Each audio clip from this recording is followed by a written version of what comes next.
इसहाकडार senate के अंदर कहता है कि हमें आईएमएफ कह रही है कि जो हमारा लॉन्ग रेंज मिसाइल प्रोग्राम है उसको रोको। आईएमएफ ने कहा हमने नहीं कहा। तो मेरे पाकिस्तानियों आज गौर से सुन लें, जब एक कौम माशी तौर पे जब वो गिरती है तो जैसे ही वो गिरती है उसकी नेशनल सिक्योरिटी मुतासिर होती है। जब सोवियत यूनियन दुनिया की दूसरी बड़ी ताकत, सबसे बड़ी फौज, लेकिन जब माशी तौर पे वो गिरा तो वो टूट गया। हम भी आज उधर खड़े हैं।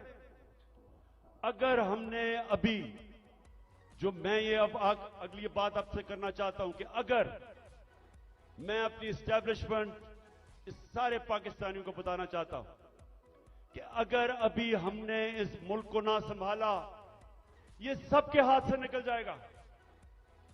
मैं आज अभी आपको अपना प्रोग्राम देने लगा हूं 10 पॉइंट का।